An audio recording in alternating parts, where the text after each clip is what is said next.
Hi, Carrie here from Two Big Girls Crafting.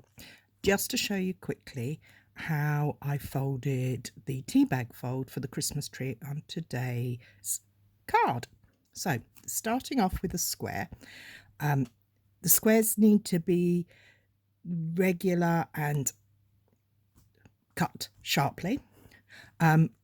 Also, the size doesn't really matter, but for today's purposes, I've used a 3-inch square, a 2.5-inch square, a 2-inch square, and a 1.5-inch square. The important part is to have it going down in size at regular intervals. Okay, now for the important part. You have your square with the side of the paper that you want to show upwards. You're going to carefully fold it in half to create a rectangle. Now I use my nails, I don't use a bone folder, but you are of course more than welcome to do so. Open it out, so we've got one fold, open it out and create the same fold in the opposite direction, making sure your corners are lined up and that the center point is the same. Open it out. We now have two folds, so we have a cross.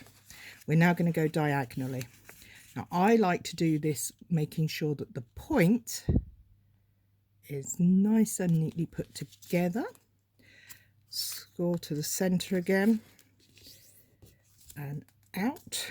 I'm not going to panic about any bits that hang over, as you can see here, because I will have my trusty scissors to hand to sort that out afterwards.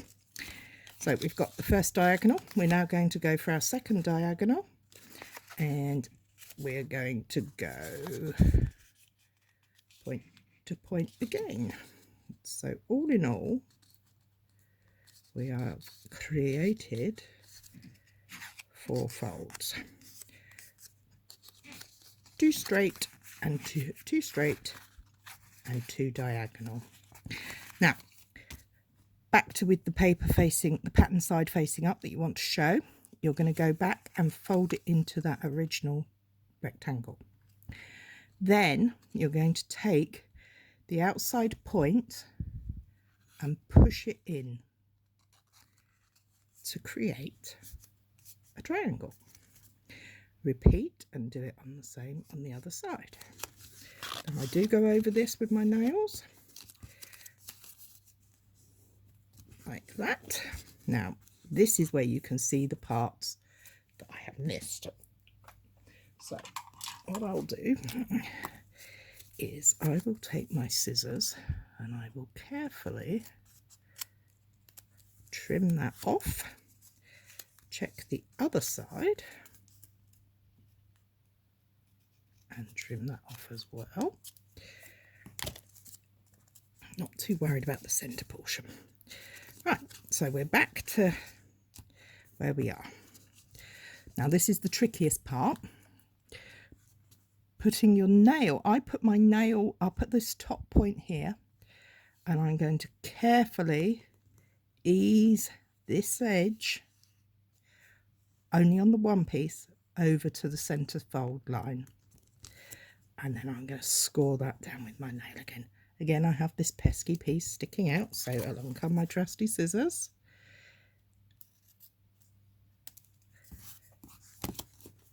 And that's nice and neat and tidy.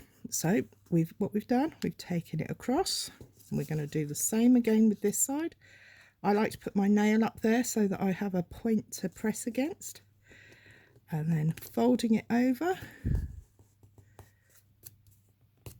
nice and score, and again the pesky piece, so we'll just snip that off because nothing is perfect, and voila, we have the first part of our tree. You repeat that process 3 more times, so or as many times as you'd like, as in the good true nature of BBC's Blue Peter. I have some here I have already made. I'll quickly show you how I assemble mine. I use my trusty Tombow glue, and not on the first one, but the second one up I just run a bead of glue along this inner edge, and then with it flat on the table, I like to use my grid paper because that has nice straight edges and lines, so I can work to that. I push my piece up as far or as not far as you want. Now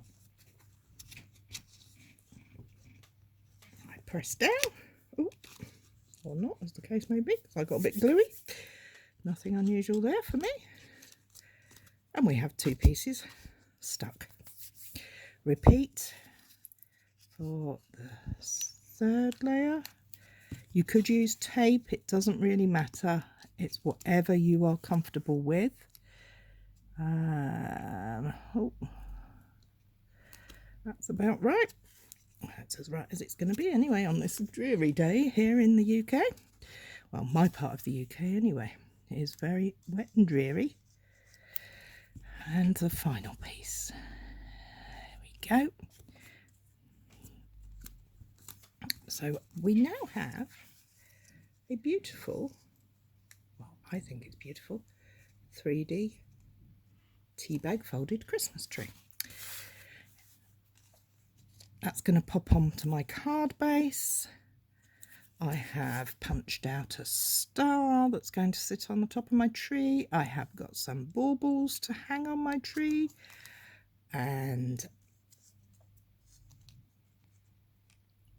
the baubles are from the ornamental envelope set. I have made a little trunk for my tree, and the colours of this one are the gorgeous Magenta Madness and Granny Apple Green from Stampin' Up, and I have a simple sentiment at the bottom, and that is how my card is going to come together. Pictures of which obviously will be in the post, and with that I will say goodbye. Thank you for watching, and don't forget you can purchase all of the products that I've used today on our shop, and have a nice day. Bye.